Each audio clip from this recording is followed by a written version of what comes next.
Hello, guys, and welcome to my first top 5 things that I'm going to do. And this time we're doing top 5 video game series. So get ready for all the top 5s. And remember, this is my opinion. If you have any other games that you like or series that you want to say, just leave them in the comments below. But anyways, let's get on to number 5. So coming in at number 5, we have Call of Duty. Yes, this gaming series is probably my number 5, and one of my favorite first-person shooters, as it is a lot of people, as this game gets hyped up a lot. Every November, a new one comes out, and every year since I've gotten it, there's been more and more people buying the game on release. First Call of Duty I ever got was World at War, and I got it back in Christmas of 2008, and great game. So it's pretty much, I'm gonna base it more on single player than the multiplayer, even though the multiplayer is fun. The single player story mode through all of the different series is good, keeps me going, and it is sometimes unpredictable, sort of a little cheesy at times, but it still is a great story mode and a great gaming franchise. Coming in at number 4 is none other than the Super Mario Bros. Series. For years, these games have captivated the minds of all who play and have changed how people see and understand gaming. Everyone has played at least one of the Mario games and enjoyed doing so. With all of the releases and games in the series, how couldn't they?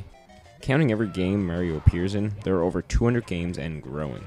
With the popularity of the Mario series, though, there are also a few games that aren't really up to par, but there still is way more that are highly enjoyable. Now, the series is only getting the 4th spot because though these games are fun, they seem to be sort of repetitive, but still, I enjoy them, and they're not 5th, they're 4th. So, overall, the series is a great bunch of games, and they're getting the number 4 spot. Now, coming in at number 3, we have none other than Pokemon. Now, the Pokemon or Pocket Monster series is by far the most well-known RPG game. Though most people think of it as either the anime or the trading cards, I think of the games. Pokemon games are some of the simplest yet greatest games ever created. Getting young Pokemon at the start and training it to champion level alongside others caught is some of the most fun anyone could have. Now, traveling across the land, or various regions in each game, fighting trainers and gym leaders until you become the very best, is pretty much what this game is all about. What I like about Pokemon, the most, is that it's easy to play and easy to understand. You don't need to know a bunch of different information and skills. You just need to know what move to do and how to use it. Now, although many people are impressed with the newer generations, I still believe that each new generation brings a new exciting story mode, new Pokemon, and a new game to play, which is really all that matters. My favorite in the series is personally Ruby, because it's the first I ever completely played through, and it's the one I find is the most fun. Though I do enjoy the classic red and blue, and those are some of the really fun ones too. And silver or crystal and gold, those are really fun. So probably the first 3 generations are my favorite. And as the years go on though, and more Pokemon are released, I'll probably keep playing them because this game series is really great. Anyways, on to number 2. Coming in at number 2, we have The Legend of Zelda.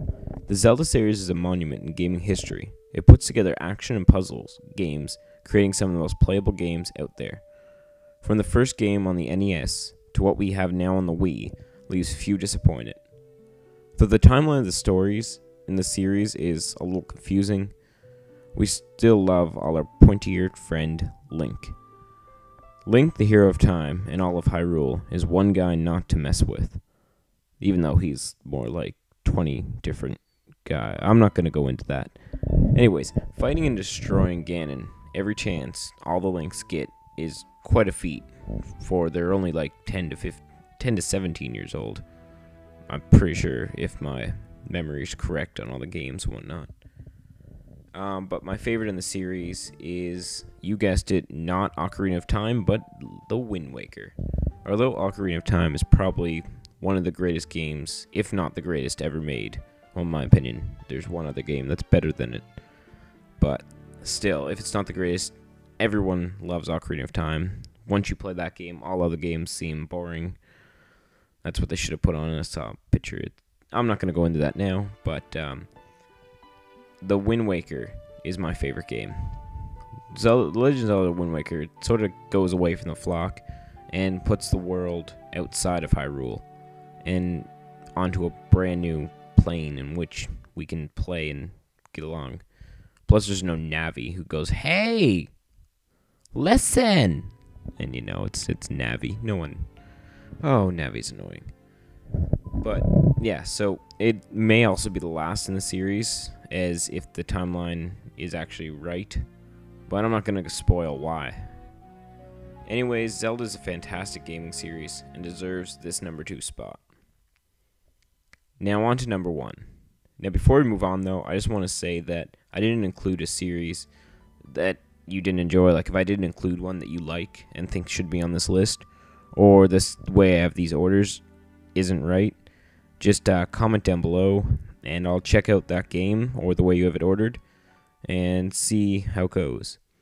Now with me, I realized I'm kind of played more Nintendo games and whatnot, not really games that are more for Xbox and PS3, sort of games like Fallout or Assassin's Creed or Fable or Half-Life or Gears of War, any of those.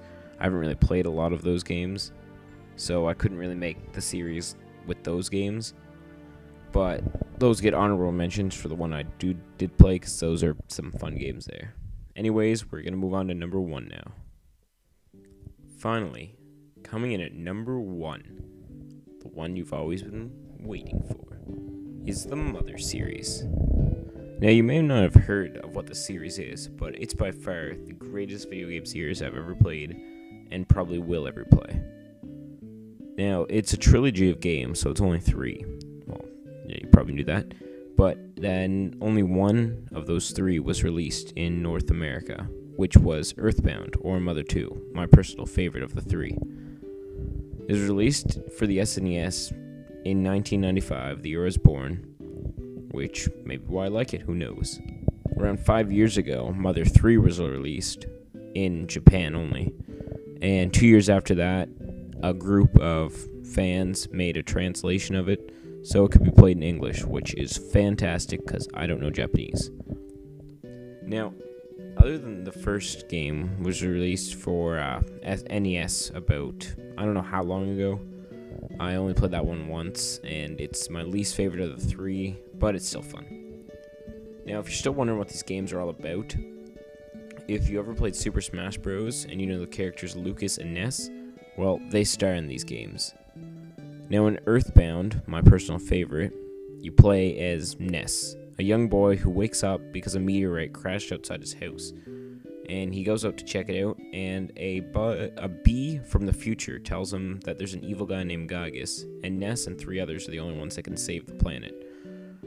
So Ness, along with Jeff, Paula, and Pooh, go and they just have to fight Gygus, and along the way it's really fun. You get to find like your sanctuary locations and get song. It's a great game. The music in it is probably the best music I've heard in any video game ever, which is saying a lot, because a lot of games have great music, but this game probably is the best for its time, and it's only 16-bit music, but it's fantastic. Also, Ness's neighbor Pokey, really, he teams up with Gygus, and he's kind of annoying through the whole deal. On to the next. Next is Mother 3, which focuses Lucas. He's a young boy whose mother dies, and his brother goes missing. And not knowing what to do, someone starts to pull needles out of the ground, and these needles are going to awaken the sleeping dragon that's under where he lives, and when the dragon comes up, it takes up the entire mountain and everything, and it will kill everyone. So Lucas has to go out with a group of people to stop this dragon and pull the needles himself, because once one's pulled, the dragon will eventually awaken. So he has to pull them, and it's just a lot of fun happens. Ness and Lucas both know these things called PSI, and it's pretty cool. If you just check it out, you can probably learn more. You really need to play these games, though. You won't regret it. I mean, I only learned about them about a year ago, and I've already played Earthbound 3 times, Mother 3 twice, and Mother once. So you should try them out. You won't be sorry. But anyways, that about wraps up this top 5. Hope you enjoyed. It's my first time doing one of these, so if I wasn't too good or whatever, just leave me some creative criticism down in the comments below and tell me what I could do better. Anyways, if any of you want me to do another top 5 or think of what I should do, just write down below, and have a good one.